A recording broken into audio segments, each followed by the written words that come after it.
So hi everyone, I am here with Dani Beinstein, who, this is funny for us because she's been my, what should we say, spiritual counselor for the past year and a half. And so now we're finally sitting down to chat about psychological astrology, which is your area of expertise. And just wanting to hear about how that supports people in the process of awakening and aligning with their authentic self, and how we can use psychological astrology in that process. So first of all, what is psychological astrology? So I think that there's this concept around astrology, one that it's like very woo-woo and esoteric and out there, and that likewise that it's doomsday, right? Like I'm gonna find out all the terrible things that are gonna happen to me. And I think that's a lot of people's default around astrology, or a kind of pinning all one's hopes, dreams, and wishes on a certain date or timing, right? Yeah. So I think that that's kind of, with the horoscopes in the back of magazines, that's kind of been the default understanding. Yeah. Are horoscopes useful? They actually are, but you have to know your rising sign. Okay. And you have to know the degree of your rising sign. Oh. So they can be helpful as a general rule, but they're not tailored to everyone born in that sign. And because they're actually speaking to the rising in terms of the placement rather than the sun. Okay. I mean, it's kind of detailing where the planets are moving in the sky currently and how that affects your sun sign. But in terms of houses, when they'll say houses, they're actually really referring to as if the sun were the rising sign. Okay. So like the horoscopes we read in the back of a magazine would be more tailored to the rising sign? Yes. Okay. Yes. By and large. Okay.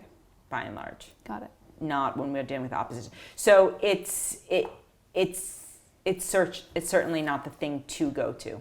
Yeah. And pin, like I said, all your hopes, dreams, and wishes, or all of your fears, like, oh my God, I should, And so psychological astrology is very much based in the archetypes of astrology, is that right? That's exactly right. So instead of this is going to happen to me, right? And instead of projecting out your power, psychological astrology takes the natal chart, which is a snapshot of the sky the moment we were born, and it says, okay, these are the archetypes that are strongest within you.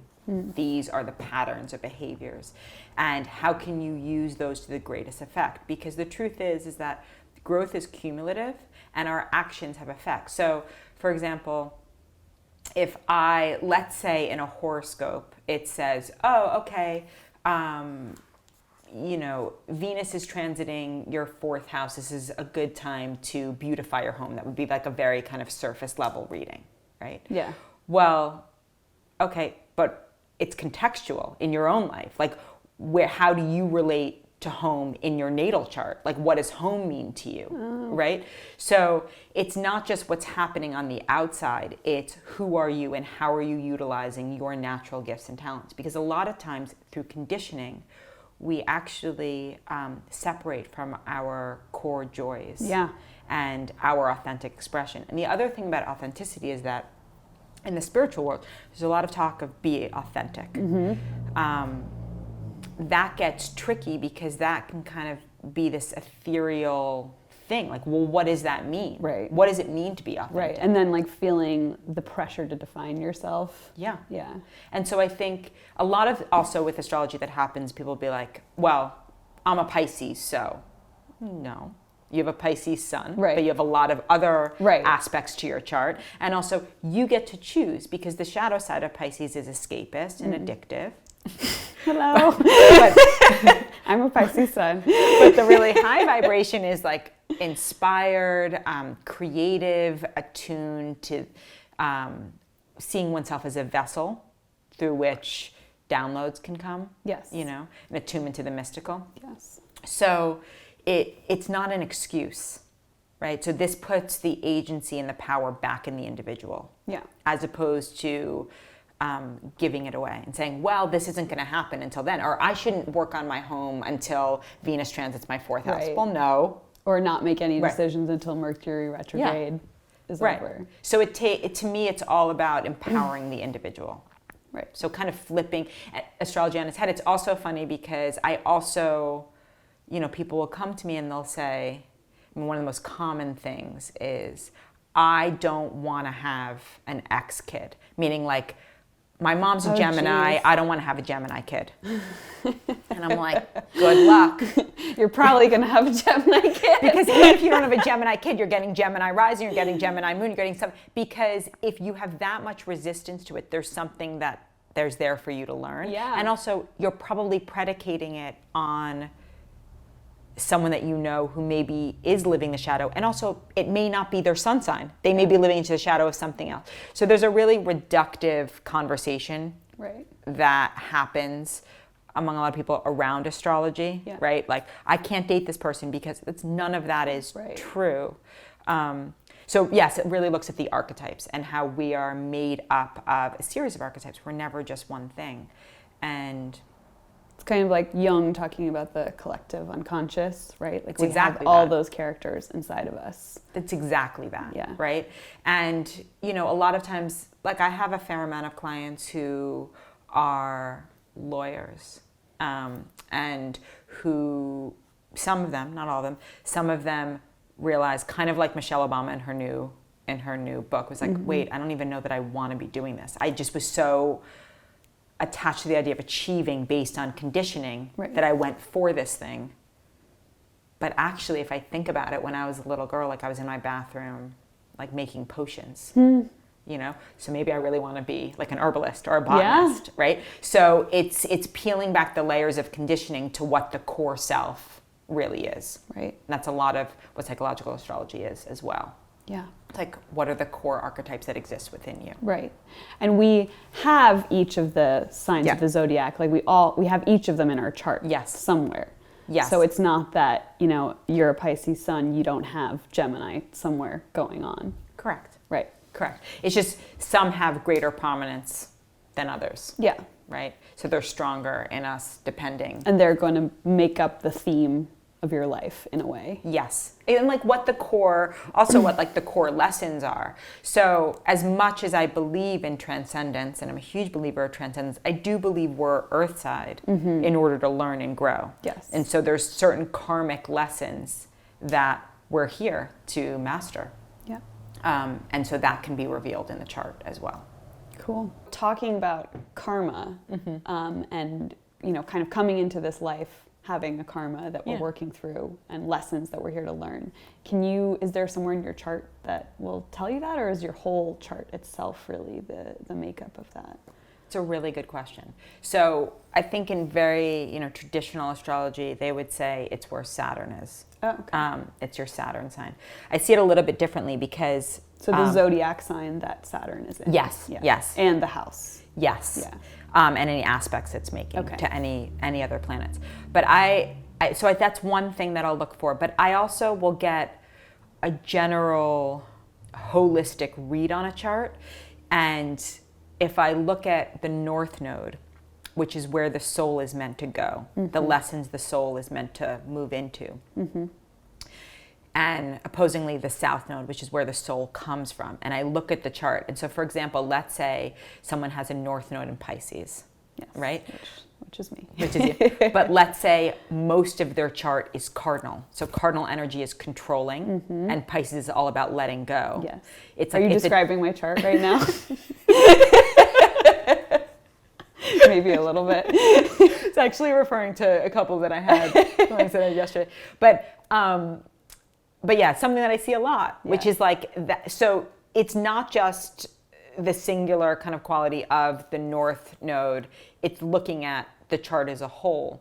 And some people have a more challenging karmic kind of path in front of them in that way. Whereas if someone has very strong Pisces and is Pisces North Node, it's usually a softer landing. Okay, because it just comes more naturally. Yes. Yeah. Exactly. And so, it's never just one thing.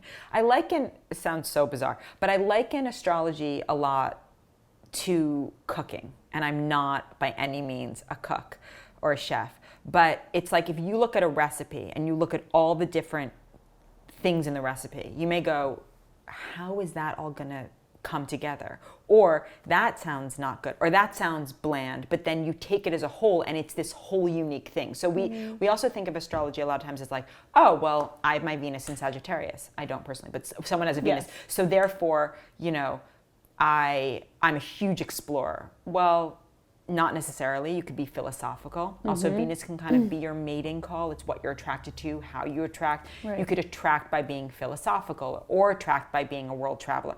It's never just, but that's a small piece of a larger whole. So you have to take, the reason I say the cooking is like you have to take the whole thing. Right. And kind of say, well, what are the underlying themes here? Right. And address those. And I think we get, especially if we look online, which can be very useful, but it breaks it down a la carte. Yes. To extend the metaphor further, right? Yeah. Instead of saying like, here's this whole, and what is the general, not just general, but what is my soul yearning for? And that's evidenced by looking at the chart as a whole. And is that really what you're looking for when you do a reading with someone and you're looking at their chart for the first time? Is that really what you're looking at? Is like the like if there's a theme that's really standing out to you? Yes, and it's not logical. Yes. It's not logical. And I've even, things have happened where I've given people technically a date that's slightly off, but I intuit that date and they're like, no, that's the date. And then even though it's not the exact date astrologically, it's like, so I work intuitively is what I'm saying. Yeah. In addition to just knowing and having all the knowledge. Sometimes I'm like, no, I feel like this happened in May of 2016, even though technically it's probably would have been, they said November. Yeah. Like if someone was studying classic astrology, they would say it's November. Like I also listen intuitively. Okay. And so I don't know how I read a chart, is what I'm trying to say. There's an art to it, it's not a science. Do you think it comes from just like all the study that you did of astrology and then the experience of actually working with people and their charts? Yes. And then of course you went to USM, the program that I'm in now you were there for 3-4 years? Yeah, so I did the 3-year master's program and then I read for 2 years, which is almost like an apprenticeship where you help read and grade students' papers who are studying for the master's. So I did that for 2 years. And this is in spiritual psychology. Yeah. So, and that's a separate, because that's kind of the counseling aspect to it and the non-judgment piece. So there's that part. But then in terms of reading, I don't know. I mean, because I would not call myself psychic, but I get hits and I don't know where they come from. Yeah.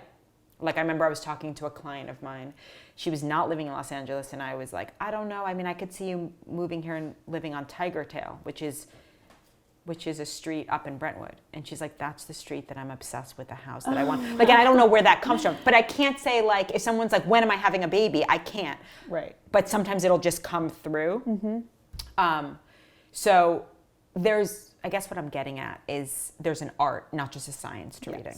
It's not just kind of the mathematical degrees of it. It's like I am looking for an overall feel and then I'm reading energy off of the person, even if it's just a phone session, Yeah. And I think for anyone who's like using astrology as a way to get in touch with their soul, that makes sense because it's not a science. That is something that you really have to feel into and do the more spiritual side of the work. To understand. Exactly. And so I really feel like ultimately what I do is hold space and help maybe illuminate patterns or blocks. Yeah. I don't know, but you'd have a better sense because I'm on one end. So 100%. No, I'm just sitting here being like, yes, that's exactly what you do for me and have been. I've been working with Dani for, I think, 1.5 years, maybe more than that now. And, we more work in the terms of like coaching, counseling, but it's so nice to have the added element of astrology brought in because I think for me it really helps me just have such acceptance of those parts of myself in a way that, my soul chose this life, this personality makeup for a reason. And to see that in an archetypal way, because I love mythology, is so fun. And And also just like seeing the beauty of who you are emerge Yeah. more and more. Like that's my favorite part about what I do. Definitely. It's seeing like people come into their their authentic self. Totally. Yeah. Definitely. And just peeling back those layers more and more. Yeah. So in terms of helping people, like astrology helping people to be more accepting of themselves, like one of the things that I think it really helps with is that it's ever changing. You know, the transits of the planets. Yep. We're always moving into a new stage. And I think that's a really interesting thing to look at in terms of just learning how to go with the flow.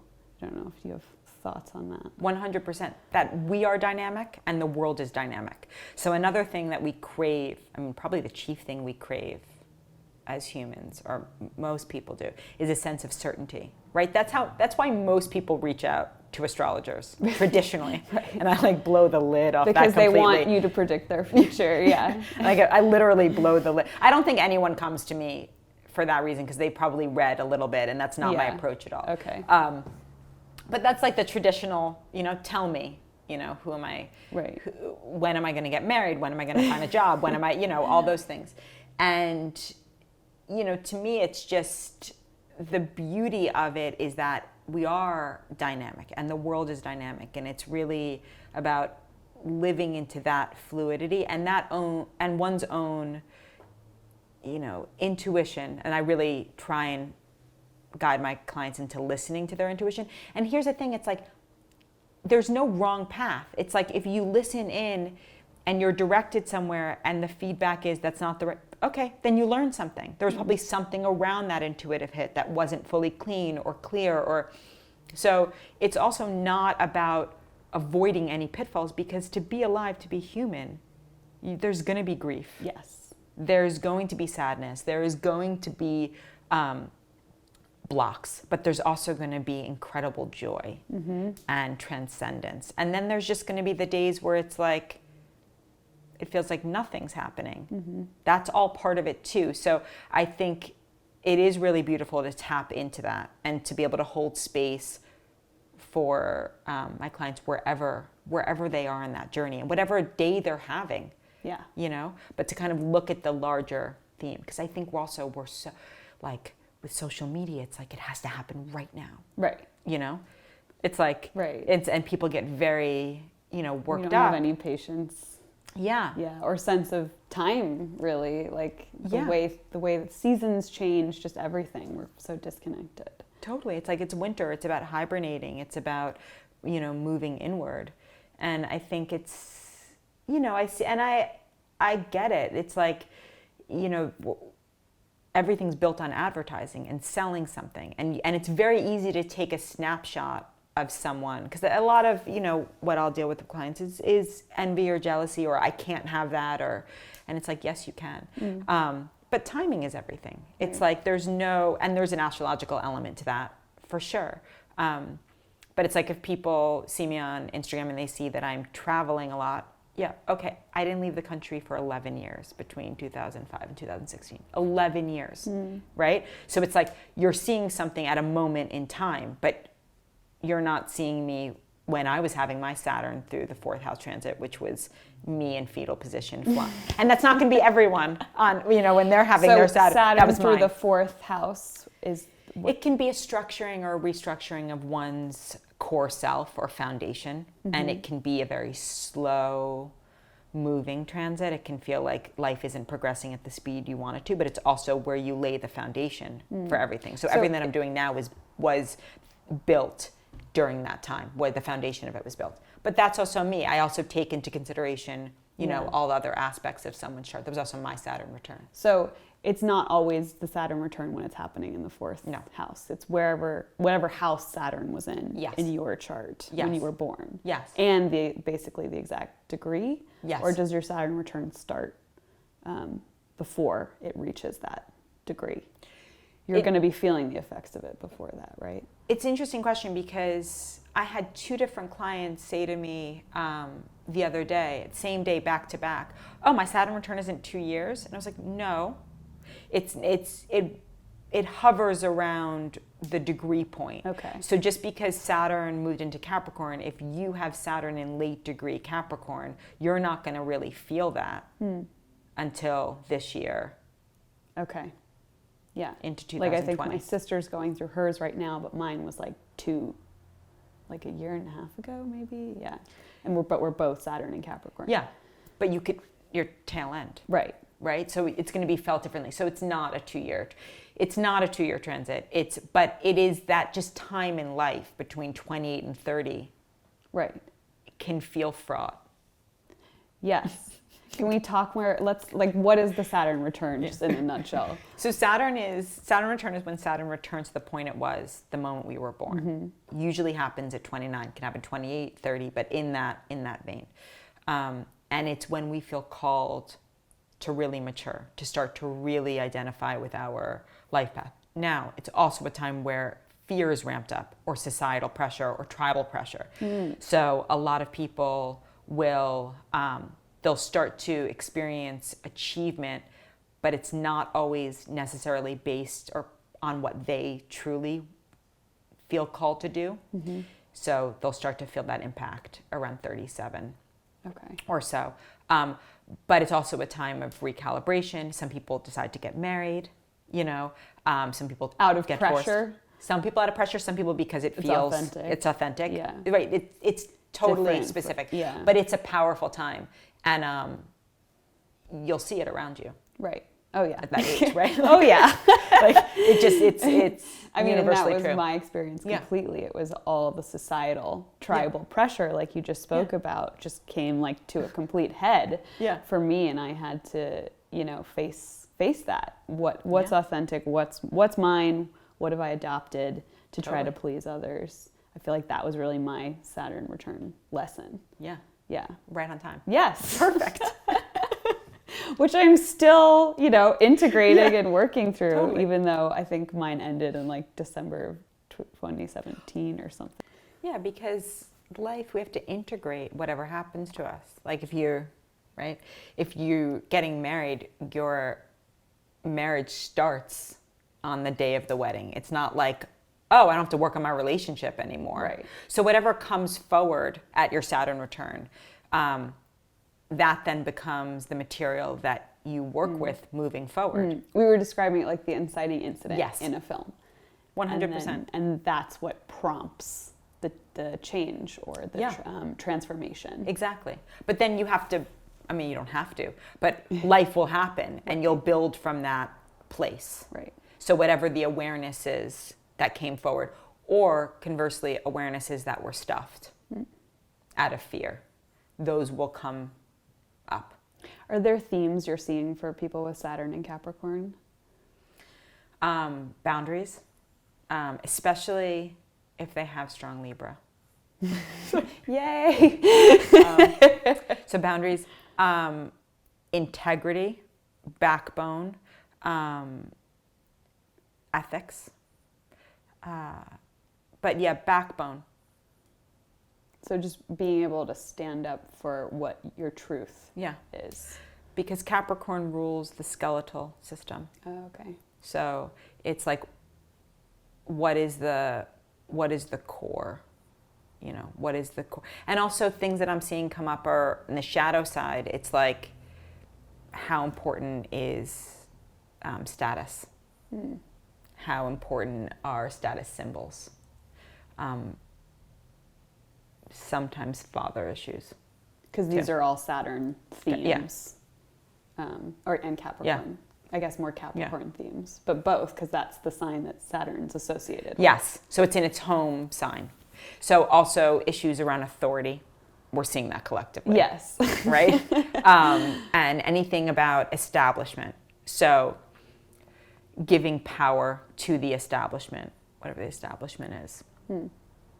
That's the whole patriarchy thing that we're dealing with, in terms of the Me Too and Time's Up and all that stuff. Yeah. So if someone's about to go through their Saturn return and they're all worried about it, what would be the advice you give to someone going into this experience and in the integration process thereafter? Well, one of the things is what you're fearing is actually, the lesson is baked into that. Which in spiritual psychology, we say how you relate to the issue is the issue. Yes. So that fear is part of Because a lot of times what the fear is with Saturn in Capricorn, or just in Capricorn in general, if they're strong Capricorn, is there is actually a fear of responsibility, because they take it so seriously that they can fear it. It's like it's the slaying of the dragon, to bring back kind of the Joseph Campbell or Carl Jung. It's like the slaying of the dragon. Okay, I know that on the other side of this is my self-actualization, but it feels too great, and so I'm gonna stay in the fear of it. But life happens, right? And so we'll be confronted with that aspect of ourselves, and so it's really a time to seek out counsel from people who are older and have been through it, or Saturn figures in that way. It's the thing that we have the most resistance towards, that is the key to our self-actualization. So in Capricorn, that would be things like you were saying, responsibility, and expertise, ownership. So when we're talking about the sun, the moon, or actually going back, how do you differentiate planets, signs, and houses? Like, is there a metaphor that you use to understand like what each is? Because I've heard the metaphor about like the planets are the actor, the sign is the role that they're playing, and the house is like the setting in which it's all taking place. I love that. I've never thought of that. It's like that's fantastic. The houses are like the backdrop, the scenery. So sort of like the context. It's the energy, because the planets are the more mobile, right? The houses are more fixed.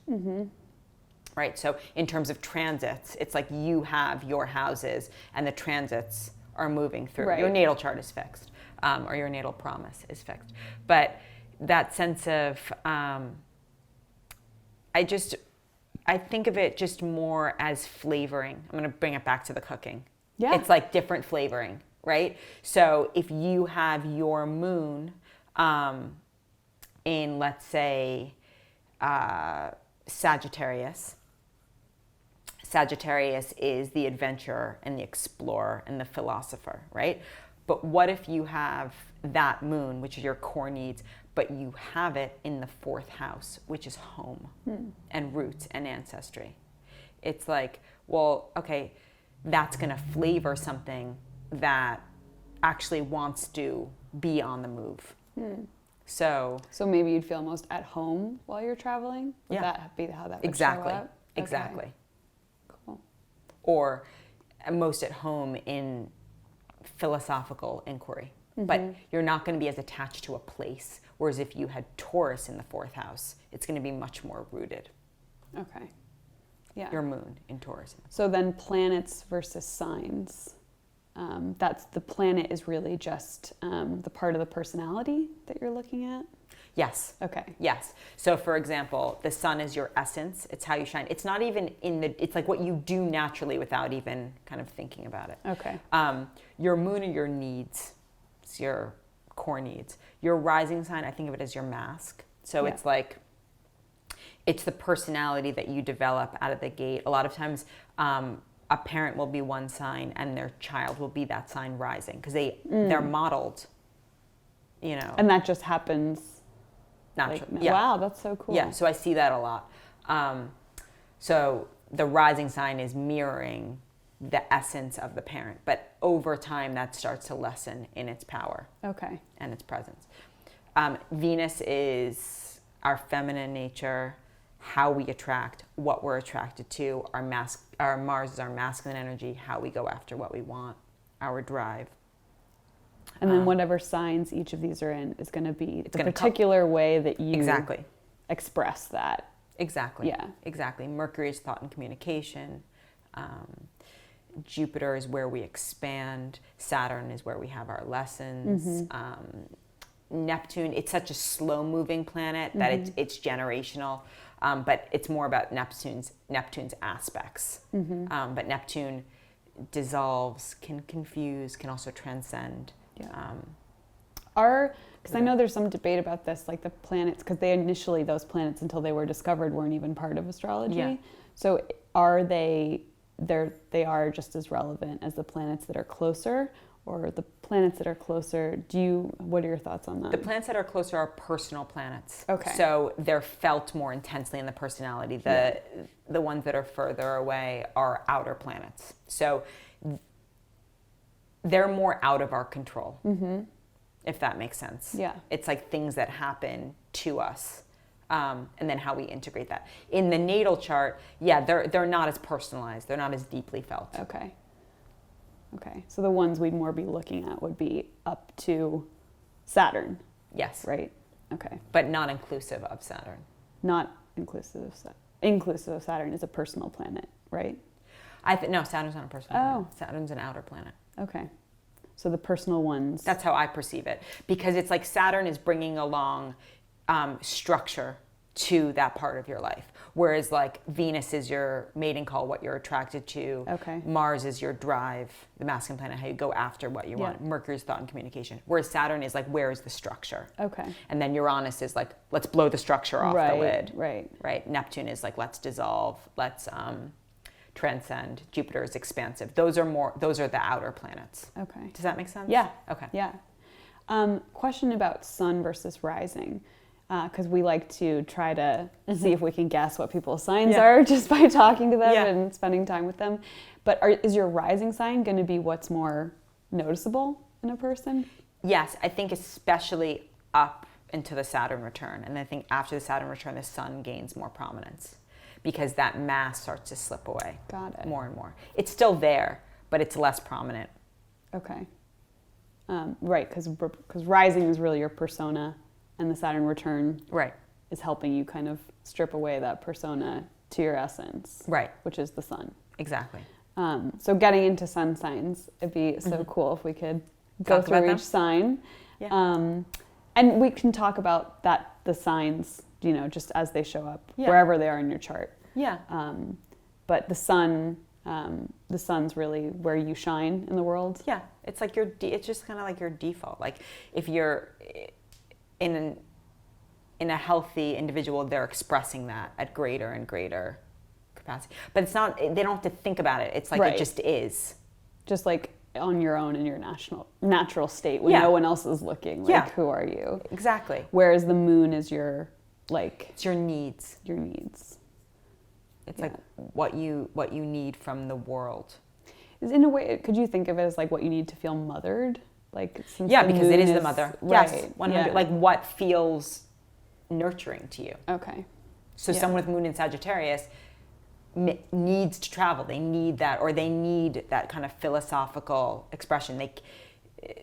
They're going to be very different. Their needs are going to be very different than someone who has their moon in Taurus. Right. Whereas if their sun's in Sagittarius, like what would the difference between those two be? Sagittarius means that they themselves embody that energy, but it's not needed from the outside. Mm-hmm. Okay. Does that make sense? Right. It's subtle. They don't need to receive it from the world around them because it's inside of them. Yes, it's baked into them. Okay. Well, you could take my chart, for example. Like I have a Libra moon and a Pisces sun. Mm-hmm. So what I need from, to feel mothered in the world is partnership. Yes, right. Partnership, and also probably a sense of harmony, atmospheric harmony. Yes.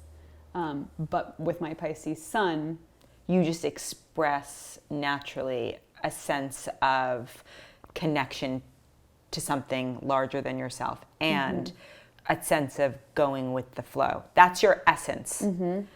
But your need is that someone go along that with you. Yeah. Yes. Which gets tricky. Which does get tricky, as you well know. Yes. Right? But your core essence is actually like, okay, there's a fluidity to this. I'm gonna roll, but I need everyone on board. Right. Which need. Creates the interesting opportunities, spiritual opportunities, as we call them in life. So so let's go through the signs and talk about kind of how they show up as their highest self and most authentic self, and how they show up as the shadow side of that sign. Yeah. That's great.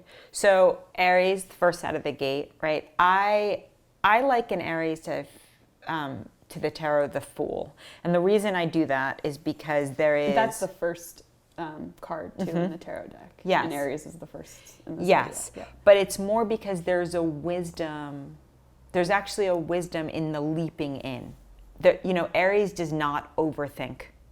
It does not belabor. It just does. It takes action. It's ruled by Mars.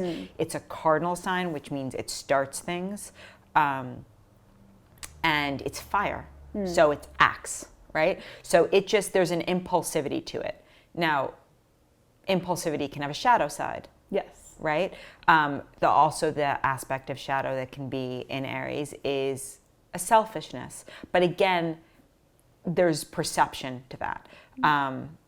Because what may appear to selfish to someone else, to another person is inspiring.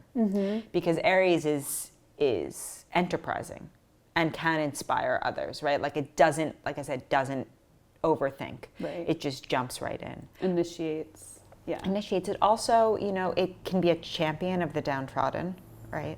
Well, it kind of has the hero archetype 100% to it. Yeah. 100%. That's like that inspiration, right? The hero, the heroine. Like they're willing to just go right in. But they can also at times be belligerent. They can have anger. Yes. Right? The thing about Aries anger, though, is that it'll be let out and then forgotten. Right. Whereas like... kind of like how men fight with each other. Some men do the long form strategic, right? But yes, but that kind of like... that rambunctiousness that just needs to express itself, and then it's good. And it's a cardinal sign. Yeah, which means it starts. Yes, and then its quality is fire. No, the quality is cardinal. Yeah, and the element is fire. Okay. Yeah. Yeah. Yeah. So the thing with Aries, it's like, what would it feel like to pause, but also to consider another in one's actions, right?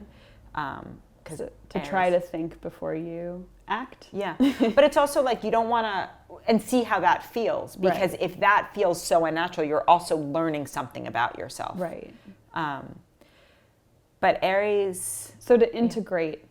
So if the shadow side is to not, to be belligerent or to have anger that's expressed in a way that's not helpful to others, then the shadow would just be integrating that into a way that still feels authentic to your... Yeah. Not making the anger wrong, so processing in a healthy way, like through freeform writing or screaming into a pillow or, anything like that. And, it's also, again, you mentioned like how we relate to the issue is the issue, right? Someone with strong Aries is also going to be, and I've alluded to this, but they're going to be independent. They're just going to go for it, right? Yeah. But it's interesting, Aries, someone who has strong Aries but also has strong Libra, which is the opposite sign, is they're going to go back and forth between like wanting to jump in and then asking everybody if they want to come along too, And then like feeling bad about the impulsive. Yes, exactly. So Aries is I find it, I love all the signs. Aries is really inspiring in that way. They just, for people who are log jammed or in fear, it's like look to an Aries in your life. Like their ability to just jump right in, not to overthink, is really helpful. And they're very playful, I find. Yeah, they can be really playful. Yeah, a lot of the Aries I know just like to just be like.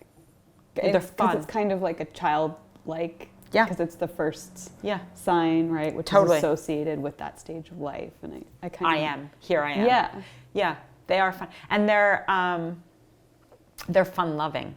Yeah. They can be really fun-loving. Yeah.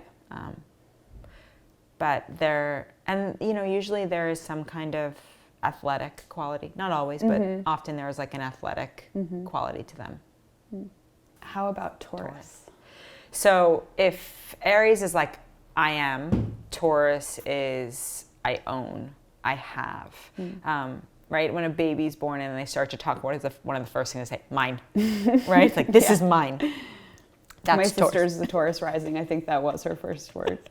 Fine. But that's also because she has an older sister that was trying to take everything away. Yeah. Totally. Birth order matters. So Taurus is fixed earth. So whereas something started in a cardinal sign, Taurus is going to see it through. It's got that turtle quality as opposed to the hare. Yeah. Right? It's deliberate. It's security minded. It's going to take its time. You know, building something, creating something, investing in something. It's also deals with the sensual side of life. So because it's ruled by Venus, right? Yes. Yeah. And because it's earthbound. Okay. So whereas Libra is also ruled by Venus, but is an air sign because it's earthy, it's so sensual. So there's also either, you know, if it's a sun sign, it's a strong expressive energy of that beauty. I find a lot of women with strong Venus or Taurus. Sorry, I just said Taurus. Yeah, sorry. Yeah. Taurus. Thinking Venus. Strong Taurus. They have that sense of they like to play with like beauty products or, you know, botany in that way, or herbs that are all about beautifying sensual aspects, right? Design is very strong. There's a rootedness. Shadow side of that is Taurus has a really hard time with change and a really hard time with spontaneity. And they can be incredibly stubborn. Fixed nature. Yes. Yeah. And they can be incredibly stubborn, which benefits them in seeing things through. Right. But they're also the kind that's going to be like slow on the uptake, but once they're invested, they're really invested. Right. So reliable. Certainly. Yeah. Certainly. Yeah. And probably has resources stowed away for a rainy day. You know, security minded. Yeah. Awesome. Yeah. So, and we kind of talked about the shadow side, which would be the stubbornness. The stubbornness, for sure. And maybe the unyielding. Would there be a fear of change or just a resistance? Just resistance, just like flat. I mean, there may be fear under there, but it's just like a flat. It's more like I'm staying put. I'm digging my heels in. It's got to be up to them. Taurus holds things close to their chest. They're not going to just. They're going to be economical with their words, with their actions. And the opposite sign of Taurus is? Scorpio. Scorpio. Okay. That's interesting because they're both fixed. So all the opposites have the same quality. Got it. Okay. Yeah. Yeah. So would it help for them to look to Scorpios in their life to kind of see the other side? Well, Scorpio is about the energetics of possession. Okay. And whereas Taurus is I own, Scorpio is like we own. You know, it's like we. It's like it's entanglement. Okay. And it's also it's water, as opposed to earth. So it's going to permeate all the kind of cracks. Okay.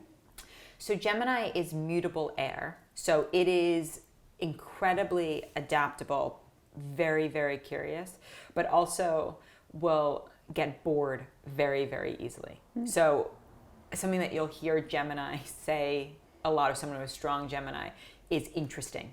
Like they need their interest peaked, and once they're bored, forget it, they're on to the next. So that's why they kind of get this bad rap as being kind of non-committal. It's from that, like ultimately they are committed to their own curiosity, which is a way to look at it, but the thing itself may not sustain them indefinitely. Yeah.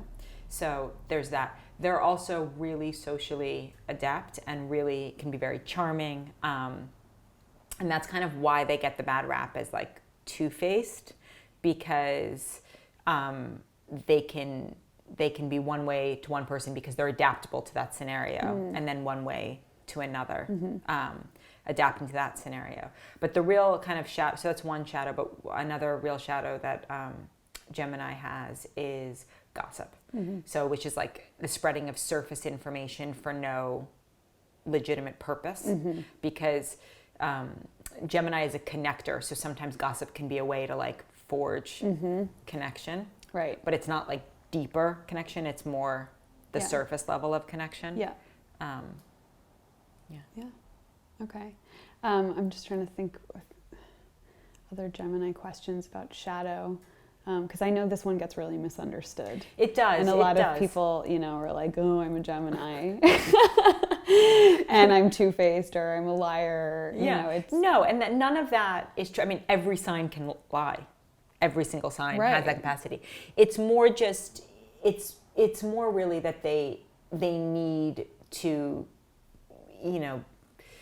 their interest needs to be sustained. And if they're in a more stimulating environment, a lot of that shadow stuff is going to be less likely to come up. But if they're bored, the shadow stuff is going to come up more. Right. If that makes sense. And also it's just making me think about self-acceptance. And so if you are a Gemini and you're the type of person who needs to be able to be free to move from thing to thing. Totally. Owning that and not allowing other people to make that wrong, I guess. Totally. Yeah.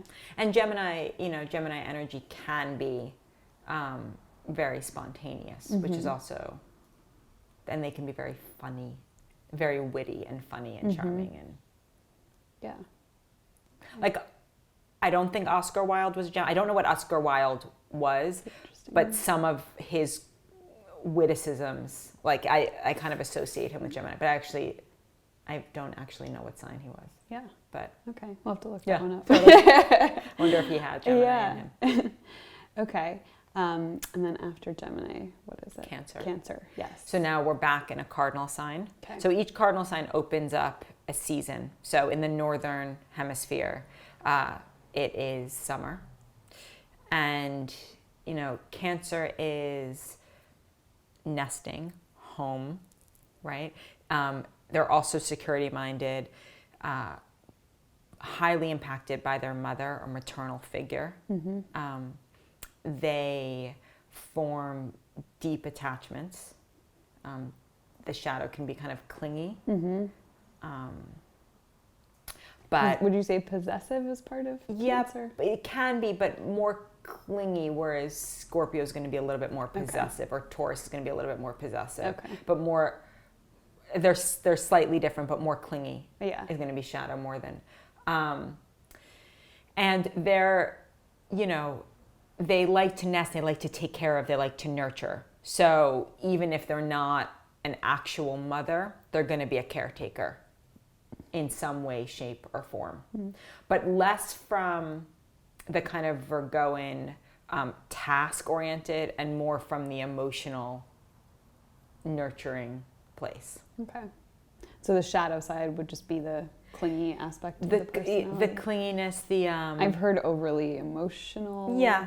I tend to not see that as a shadow because I think that's cultural shame rather than, but yeah, they tend to be more emotional. They're intuitive. Yeah. Water. That's the water element. Yes. Yeah. Yeah. But yeah, I tend to, the too emotional thing I think is cultural shaming. Right. But security minded for sure. It's a cardinal sign, so shadow side is control for sure. Yeah. So if you're comparing Cancer to something like another water sign like Pisces, the bigger the difference between them is more like the attachment or the centering in the home. It's the quality. So yes, so that's true because Pisces is mutable. So it's neither here nor there. Right. And Scorpio is fixed. So Scorpio is more determined than Cancer. Okay. Cancer also big association in terms of body, the breasts. Oh, okay. Associated with the breast. That mothering, nurturing. Exactly. Yeah. Okay. And then Leo. Yes, Leo. So Leo is fixed fire. Very creative sign. Very persuasive, if they want to be passionate. Ruled by the sun. Ruled by the sun. So the creative force that sustains life, essentially. So they can be in their shadow really dramatic. Well, the stereotype is they love the spotlight. Yes. Leos, right? Yes. Yeah. But they're also really warm and generous.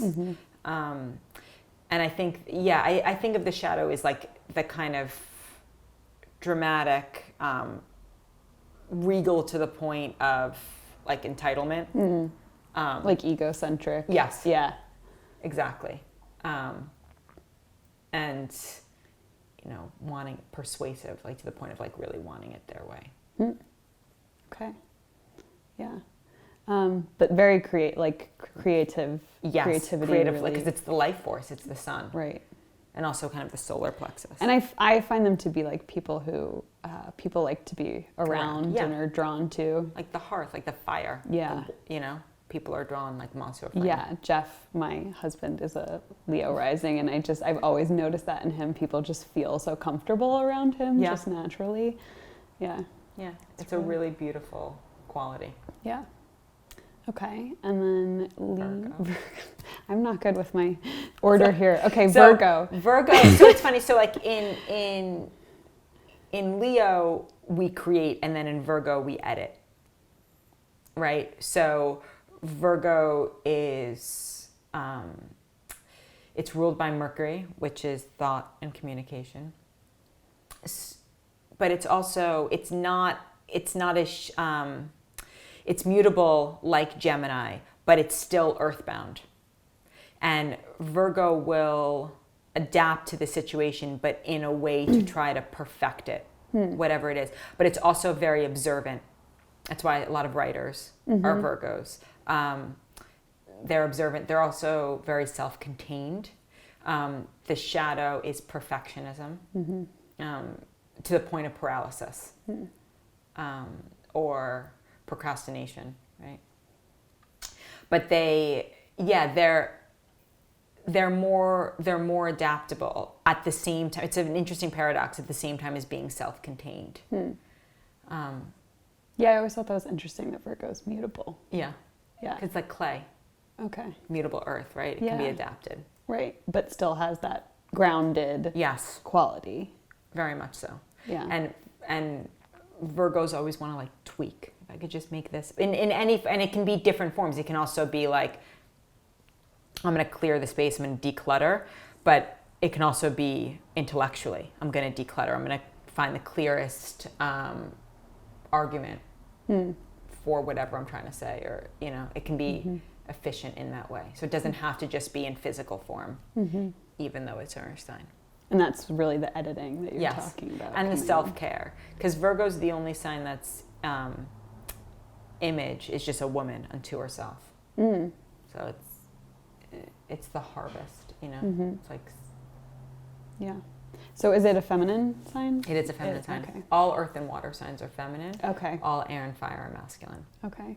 But that gets really tricky because I think we're living in a culture where it's like a certain faction feels like they have to be masculine, even if they're a woman, in order to succeed. And a certain faction is like anti the masculine within the feminine, like, and just wants to lean completely into the feminine. We're a mix of all of it.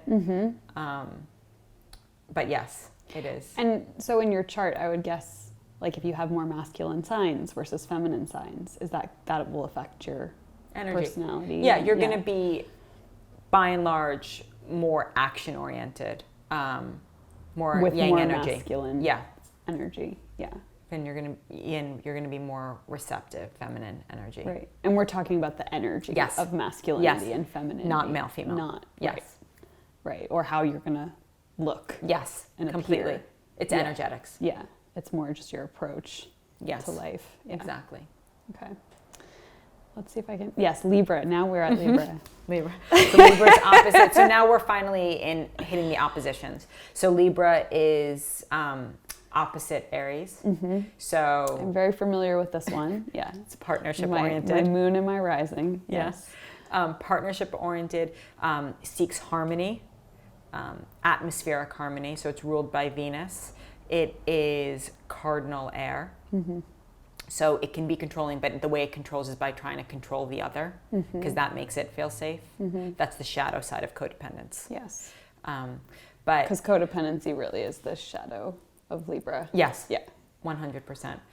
But really, just atmospheric beauty. That's the way I think of Libra. As opposed to Taurus, which is more in the earthbound, physical world reality. Is like Libra, it's designed, but it's like ergonomics in a way. It's like the atmosphere. Maybe I'm using ergonomics wrong, but the atmosphere of feeling a certain way. Like sort of the environment, like the ambiance. Yes, exactly. Yeah. Exactly. As opposed to the thing being beautiful just into itself, which is also Venusian, but seems more Taurus to me. Yeah. Okay.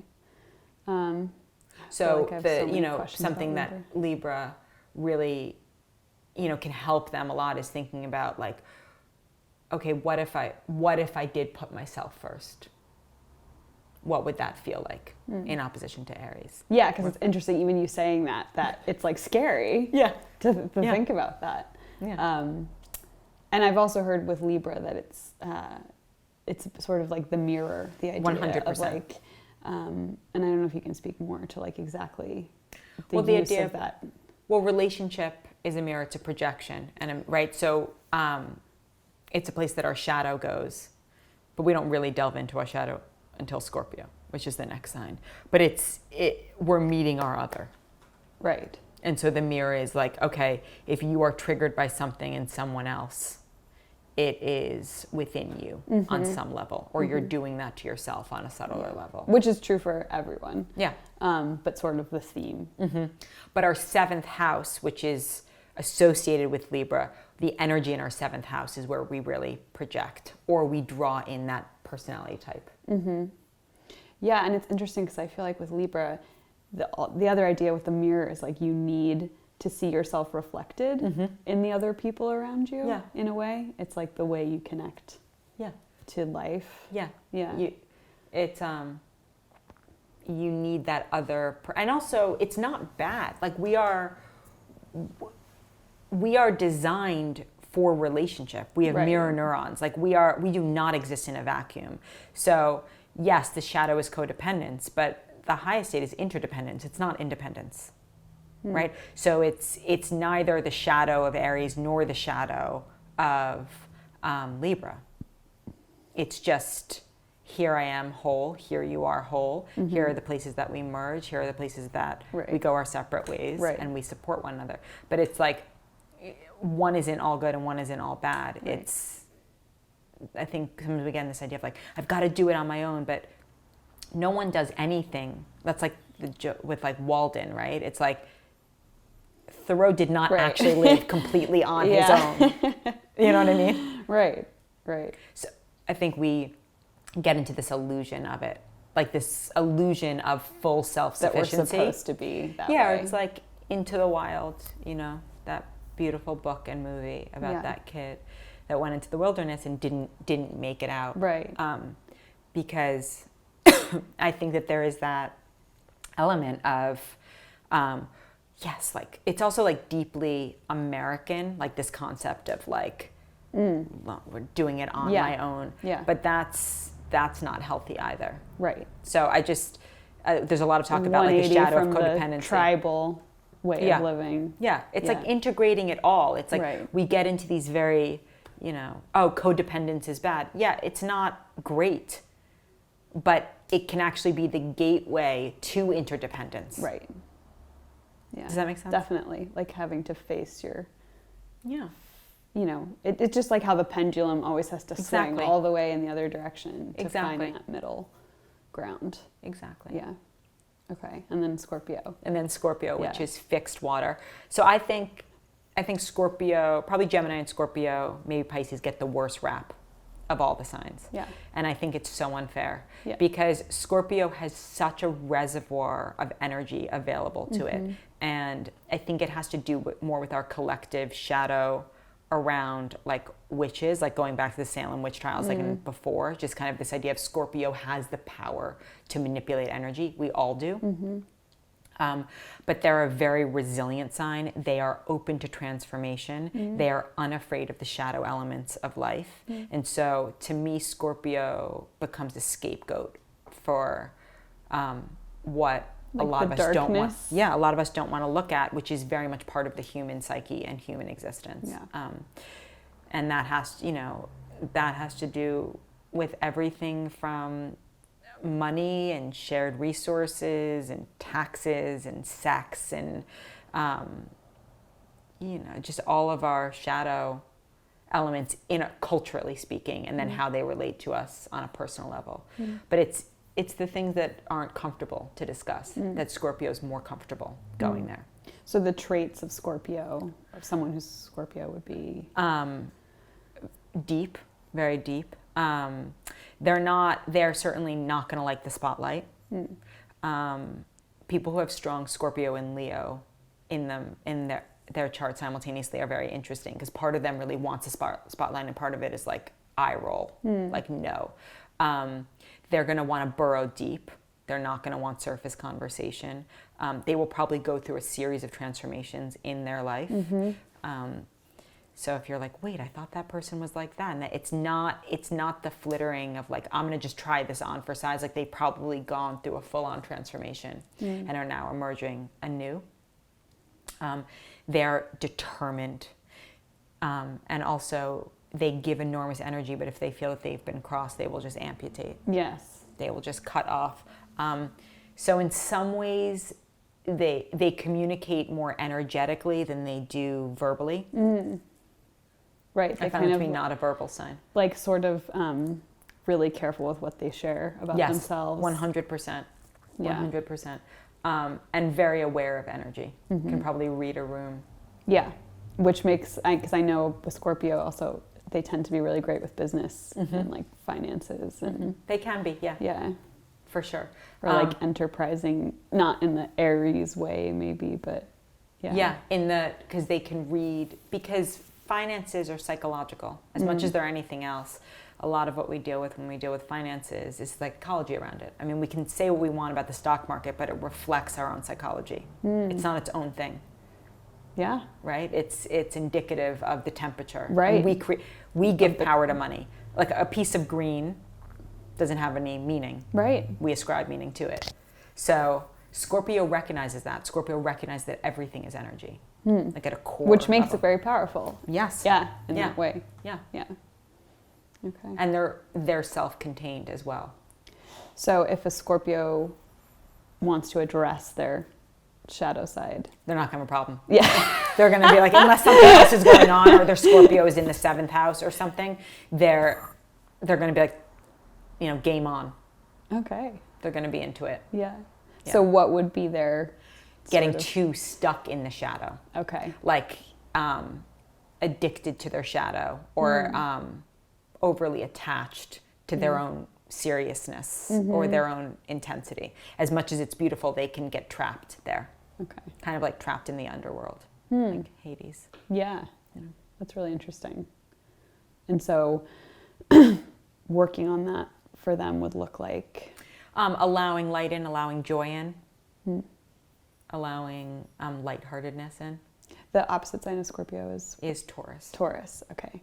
So maybe like sensual, like allowing yourself. Although Scorpio's plenty sensual. Oh yeah, that's true actually. We didn't talk about that part of Very Scorpio. sexual. Yeah. Yes. They see it, unlike Taurus, which sees sex as a kind of sensual physical act, Scorpio sees it as an energetic act. They recognize the energy, like they deeply recognize the energetic exchange during sex. Yeah.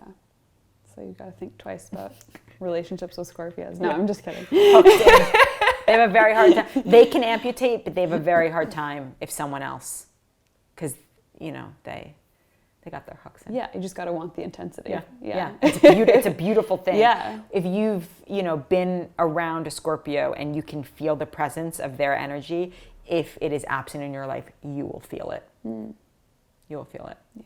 Because they give enormous support in a very covert kind of way. Energy.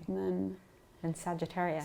So we do all that deep investigative work, and then we broaden our horizons and become more philosophical in Sagittarius, which is mutable fire. So Sagittarius acts, not acts like performative acts. I mean, they can, but they're more what I mean is like they take action, but they also want to explore the world. Like they're Jupiter ruled. They right? are so they're the optimistic, expansive. Yeah. Their shadow can be, being bombastic or being preachy in some way. I've heard that the sage on the stage. Yeah. Yes. For Sagittarius, yeah. But they're also a lot of our great directors are Sagittarius. Spielberg, Woody Allen. So they see the bigger picture. I think that's interesting because it's the way that both of them see the world is through a more, with Spielberg, it's a very childlike wonder type of lens, and then with Woody Allen, it's it's the humor but also the philosophy around yes, death. and he's humor like and the philosophy together. Yeah, absolutely. And because Sagittarius also is narrative, it's like it's the overarching narrative that allows us to get at the wisdom underneath. So Sagittarians are after the truth of the situation. Opposite Gemini, which is more fact-based. Sagittarius will connect all the dots of Gemini to say this is the larger narrative. Oh, okay. It's the seeker. Truth seeker. Yeah, and wants to have firsthand experience, wants to explore the world. So it's not enough to read about it in a book. As they get older and have more agency and freedom, they're going to want to explore the world. Yeah. And I've heard that they're not big on small talk. No. Yeah. Philosophical. Right. Very philosophical. Yeah. Yeah. More interested in that topic. For sure. So the shadow side of Sagittarius would be the preachy, the kind of know-it-all energy, not great listeners at times. And also as philosophical as Sagittarians are, they're not always the most self-aware, meaning like they may not turn that own philosophical lens on themselves as much as other signs, as much as like a Scorpio. They're like, I did that in Scorpio. I'm on. Right. I'm off to the races, So their lens is more outward. Now that's not always true, but there's something to that, you know. So then maybe working on, seeing yourself. Yeah. Yeah. Clearly. Yeah. Like both those directors, interestingly, like they're working through, like Spielberg's working through a lot of his childhood trauma. It's like the same father-son relationship shows up in a lot of his movies. Yeah. The same way that Woody Allen, but it's externalized. Right. Which is it's an action. Yeah. But they're not necessarily owning it. Yeah. Well, I don't know them personally in a roundabout way. Yes. But in the Spielberg documentary, it was interesting because he sort of, I think, cottoned on to what he was talking about only after watching his own movies and seeing this theme kind of come up. It wasn't conscious. It didn't seem like. That's but they're certainly explorers and venture into new worlds. Yeah. They're not content just sitting at home. If they are at home, they're reading or exploring something. Is that of the mind. fire? Yeah. Yeah. That always need to doing and hands in a lot of pots. Right. Type thing. Right. And then, after kind of all that traveling, it's like then we arrive at Capricorn, which is like, okay, this is the mountain I'm going to climb, which is cardinal Earth. It's like, okay, I found my mountain. This is the one I'm going to climb. I'm going to become an expert in this. I'm going to achieve this. I'm going to have this kind of status. And then I'm going to get all the way to the top of the mountain and realize I don't know if I needed all of that, but it's part of that journey. Yeah. Right? There's an amazing... spiritual psychology, the goal line, would you say like that's like all Capricorn? Yes. Yeah. But what's interesting is that, reading Michelle Obama's book, and I just said this, I just was talking about this in a podcast like the other day. She's a Capricorn. It couldn't be more Capricorn. She's like talking about how she just wanted to achieve. She had to achieve. And then a dear friend of hers passed away, and then she met Barack, and then, or like in that same window. Yeah. And all of a sudden she was like, do I want to even be doing this? Like I went to law school. I had to achieve. That was my soul. Now that I've achieved it, I don't know that it's meaningful for me. That's very Capricorn. Same thing, Jim Carrey, also a Capricorn, I believe. Same thing. Like, I wish everybody could be rich and famous so they saw it's not the answer. Yeah. But that's part of the Capricorn journey, to pick that mountain, climb it, reach it, and go, But they needed to climb it. Yeah. Because that's all part of the journey. But a shadow side for Capricorn is certainly like status symbols, achievement, letters after their name, shingle on the door, that kind of thing. Yeah.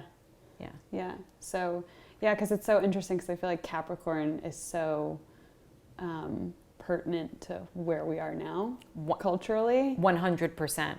And we're going to, next January, with this Saturn-Pluto conjunction, it's really going to kind of foment this kind of sense of like, what's integrity, what's backbone, what is it, what are the establishments that we are giving our power to, and are they worth it? So are we maybe at that point culturally where we've climbed the mountain in a way? I think and we're questioning? I think so. Also because Pluto is currently in Capricorn since 2008. And it's interesting because this year is the 30-year anniversary of the fall of the Berlin Wall. Right.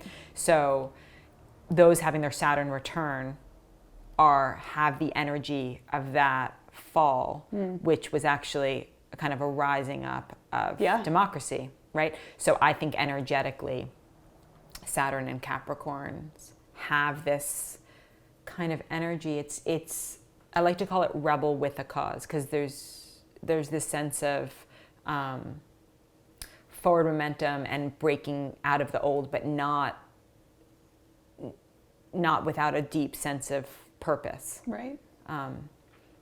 But yeah, Capricorn, I think we're definitely we're in a strange kind of Capricorn moment. Like, what is all this status and right, that we've money, all been chasing for so long? What is it? Yeah. Like, look at where it's landed us. And right. we have higher suicide rates, not outright suicide, but in terms of drug overdose. I think it's the leading cause of men under, I don't know the statistic, but I know it's like, it's astronomical in this country.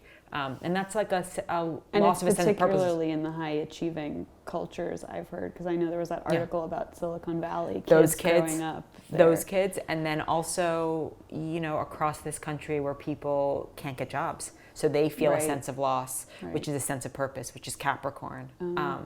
So yeah, for sure we are in a Capricorn moment. Mm-hmm. Yeah, so the shadow side then would be addiction to status. It's like, do you want the beautiful home because you want the experience of living in it, or do you want it so that everybody knows that you're living it? Yeah. Knows that you're, because wherever we are, we're renting. It doesn't matter. Right. Even if we own a $50 million home, we are renting it because we're renting our bodies. Everything is impermanent. So it's like, it's just, that's that journey. Right. To have it, to realize. Sort of the journey into the spiritual.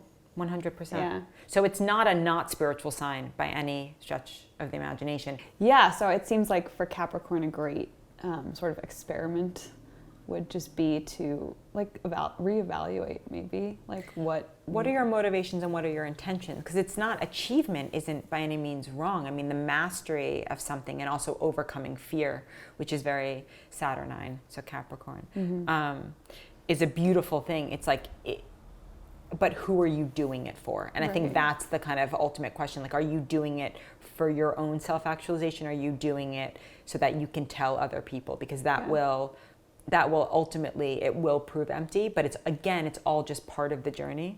I've also thought it was very interesting, strange that like all the, just to continue with the film theme, all the top male A-list actors have Capricorn moons. Johnny Depp, Brad Pitt, Matt Damon, there's other ones too. Yeah, that's so interesting. Yeah, they all have Capricorn moons. I'm blanking. And a Capricorn moon would be like their need. Like there's like a need to go on that journey. Yeah. It's interesting. Which maybe their careers. I mean, actually, there's an interesting Matt Damon quote, because when he won the Oscar for Good Will Hunting, I guess the first thing he said was, "I'm so glad I didn't screw anyone over to get this." integrity, Yeah. backbone. The other thing is that a moon in a man's chart, a heterosexual man's chart, can indicate the kind of woman that he needs. But a lot of time, people with strong Capricorn energy won't actually partner up until they've achieved a certain amount or feel like they're well on their way. Yes. And that is pretty much true. I think my sister with 9 planets or whatever it is in Capricorn is a great example of that. I'm sure she'd appreciate you announcing that. I'm calling her out. Sorry. But I've certainly found that to be true. There's. So I don't know. I always think that's interesting. Yeah. Awesome. And then Aquarius. Aquarius. Yeah. So Aquarius is fixed air, and Aquarius there's a paradox to Aquarius because they're both non-conformist, but also comfortable in kind of a more detached group setting than they are. So they're not total loners. They're just kind of non-conformist. They beat to their own drum. Mm-hmm. But unlike Scorpio that wants to go for the jugular, Aquarius is like, I cannot be bothered. I'm inventing this thing about what's going to save us in the future. They're very non-attached. Yeah. Right? So they're just always thinking about the future. They could tend to be more science-minded or system-minded than they are like interested in navigating the psychological depths of a soul individual. Right. They're more the wide angle lens. Mm-hmm. And they can be a little detached, and they're opposite Leo. So they're like, I'm not drama, but that polarity exists. Still super creative. Yes. But in a more an inventive kind of way. Yeah. Would you say calculated with Aquarius or no? I don't know. I mean, they're fixed, so they're definitely determined. They can be very ideological. For good or ill, right? Like this is what they believe. This is where the world is going. This is actually that is what I've heard about Aquarius. It's more focused on inventing in service to the humanitarian. Yeah, humanitarian. Right. Yeah. Right. So they're going to be more interested in how either inventing the thing or like the public policy around something than they are kind of the one-on-one. Right. Yeah. So the shadow side for Aquarius is the detachment or the judgment of the more human complex feelings. A lot of people with a lot of Aquarius don't always love all the feelings. Yeah. They're like too many feelings. But it's interesting when someone has Aquarius and like Cancer in their chart. And they're like, wait a second, I'm detached, but I also really care. So the way that they show that they care is just more detached. They're not non-committal. They just need a ton of freedom. Yeah. To be able to invent, innovate, have their sort of visionary space. Like the tech world has been a boon to the Aquarian way of thinking. Because it's like future-minded. Steve Jobs had his Mercury in Aquarius. Yeah, I'm not surprised. It's like, it's just inventive. It's wide-angle lens. It's thinking of humanity as a whole, systems, social sciences. And they're Saturn ruled. Saturn and Uranus, which is the rebel. Okay, yeah. I think the Saturn was like originally what it was, right? And then the whole tech world has been kind of a boon to Aquarian thinking because although we're seeing the shadow of all of that. Right? It's like when you are so hands-off, right?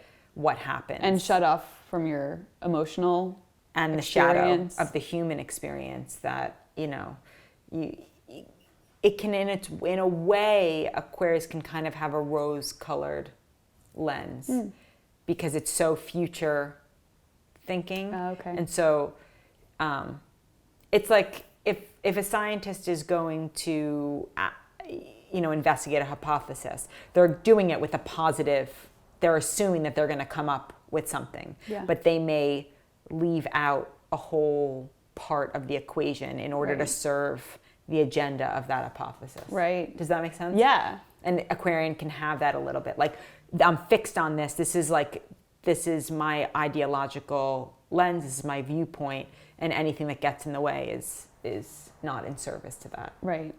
But humans are very, very messy on a personal level. And so it's important to So that's sort of maybe part of their theme. Yeah. In this incarnation. Yes, is totally. To live into that human, messier experience. Totally. And acceptance of that. Totally. Yeah. While holding the insight for the future. Right. And where we're kind like of headed. maybe using that in service to their vision. Totally. Yeah. Okay. And then finally. Yeah, Pisces.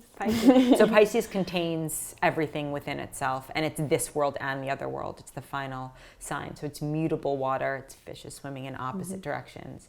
It's very tapped in, very intuitive. It can kind of see itself as a vessel. Meaning? A vessel for artistic inspiration or healing energy. You know, Reiki would be Piscean. Right.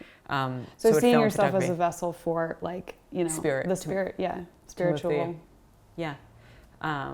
It's that deep Om kind of oneness and acceptance, surrender, trust, letting go, moving with the flow. Its shadow is that it can be addictive and escapist. Instead of confronting something, it just slides out into that a spiritual lot of Irish exiting realm. Would you say spiritual bypass would be a shadow of Pisces? 100%. 100%. Yeah. It's like, it's all good. It's all right. good. Right. Just Om. Yeah. Ignore everything else that's happening. Totally. Even though it contains that within it's a very tuned in, sensitive sign. So sometimes it can feel overwhelmed. Yes, definitely. Yeah.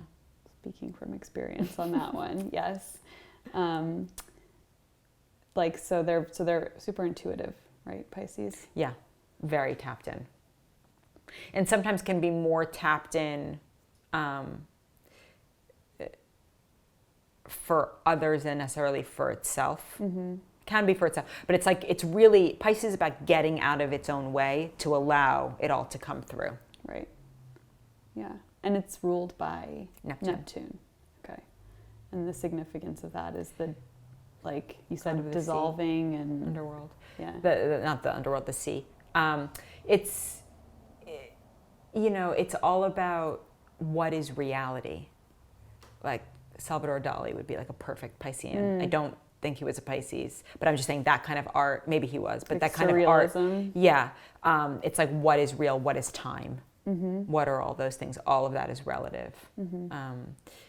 Pisces, it rules film and photography and painting because it's not the real thing.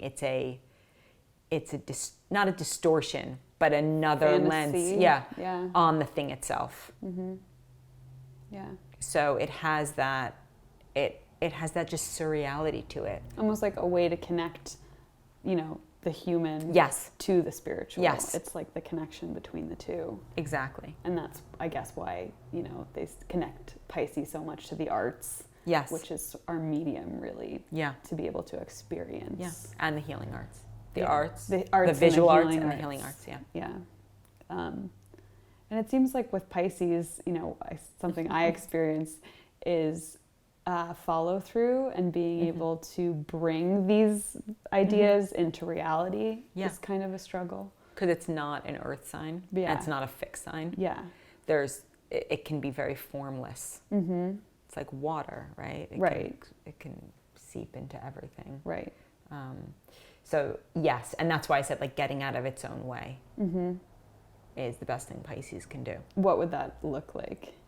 Well, it's like not be in resistance, not move into its opposite sign, Virgo perfectionism. But it's also not judging the flowing mentality, right? Not being too rigid around it. Yeah. Not saying like I have to get this out every day. Right. It's like as much as it may benefit from that structure, depending on what else is in the chart, it's really it can also live in that surrender experiment. Yeah. Surrender. Okay, so that'd be a good book for Pisces to read. Sometimes, although sometimes I think it's like I give the opposite book.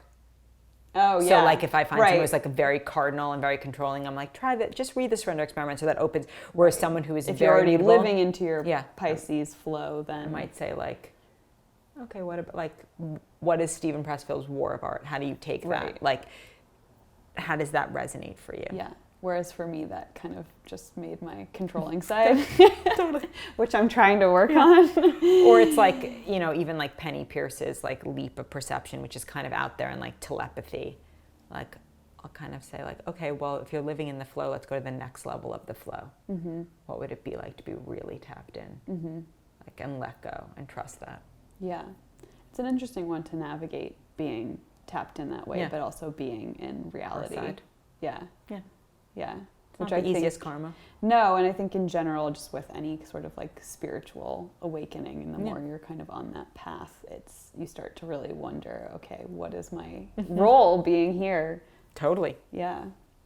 Yeah. I don't know. What are your thoughts on that? Well, I think it's so individualized, you know, but I think I think Pisces' role is ultimately, like I said, as a vessel to open itself up. Yeah. And it's not that one doesn't have an ego, but it's like, it's service oriented for sure, but it's not, that doesn't mean not doing what it loves. It means not getting caught up in the judgment or the it should be, or I should be on this schedule, or it's really like, it's almost like, I think Pisces, it's like if they can just, it might be too much for certain Pisces, but to kind of let go and have days that meander and wander, and see what comes up. So like, even if they have to maintain a 9 to 5 to survive, like what would it look like to take a whole Saturday and Sunday and just like sit and be in the being and see what kind of inspiration comes through. Yeah. Like, be in that meditative state. Definitely. So like the beginning of the zodiac, we started with Aries, and each sign, which is birth. Right. Which is, you know, the here I am, here's a baby. It follows the life cycle. Right. The zodiac signs follow the life cycle. Yeah. Yeah. And so it's, you know, Pisces is also really, it's kind of half here and half in that other world. So it's like the same things like prior to birth and post, and transition into the other side. Right. And so if one is drawn, you know, it's also interesting, like if you're drawn to a certain sign, there's something that you're meant to learn from that sign. And if that sign really triggers you, also something that you're meant to learn from that sign. And at different stages of our life, we may find that we're really drawn to certain figures, like I said, with the Saturn return, we may find we're really drawn to Saturn figures. During a Neptune transit, we maybe feel we're more drawn to Pisces energy, you know. So kind of looking at that and taking that into consideration, again, with that theme of like, everything is dynamic, everything is changing. Right. It's kind of like, you know, if we're trying an herb and that herb is really helping us, we're like, I'm going to take this for the rest of my life. Right. Well, maybe you don't need it for the rest of your life. Maybe you need it for a month. It's just where you are now. Yeah. And so living into that dynamism and going like, okay, whatever you're drawn to, that may not be a forever thing. It may be something to just learn in that moment. And the other thing is with partnership, like romantic partnership, it's realizing that a person just like you has so many layers. And so you may think you know someone, but it's also really important to stay curious. Yeah. Because a lot of times people will be like, oh, well, my partner has, you know, X, that means. Well, but there's different shadings of that. And different aspects may emerge in different environments or through different triggers or life experiences. Right. So, you know, part of what I love about astrology is seeing people as dynamic, not only oneself, but others, and allowing breathing room for those different aspects to emerge. Yeah, I think, because at first I think you just want to be like, oh, this person is this sign, that means this. Yeah. But I think what's been interesting for me in exploring this more is I'm like, you know, asking people what they are. Yeah. And then seeing, and then like observing, like how that shows up in that person, and seeing kind of the different flavors of it, which is really fun. Yeah. And then it's more of like an exploration rather than a pigeonholing. Totally. Yeah. And so if people are just starting out with astrology and wanting to incorporate it into like their spiritual practice, what would you I think say? start with, you probably know your sun, but I would say really start with the moon, because that's your needs. And once you identify it's kind of like the love languages. Like once you identify your needs and you start to satisfy those, then you can start to really explore the other aspects of your chart. Because it's like if you're starved, there's not going to be a lot left over for you to even explore the other aspects. Yeah. So kind of getting in touch with your moon. Yeah. Which probably shows up through maybe your love languages are tied to what your moon sign are. That's really interesting. Yeah. And then like, where do you recommend people getting their information? Astro.com has really great articles on you can get your chart there too. Yeah, you can just get your chart for free. Really great place to read articles. A lot of them are very academic and kind of esoteric, but there are these great articles by Dana Gerhardt about the houses and the signs. That are really beautiful. Great. Awesome. Well, if anyone has questions, please send them in, because we're going to hopefully be continuing this series. And thank you so much for joining.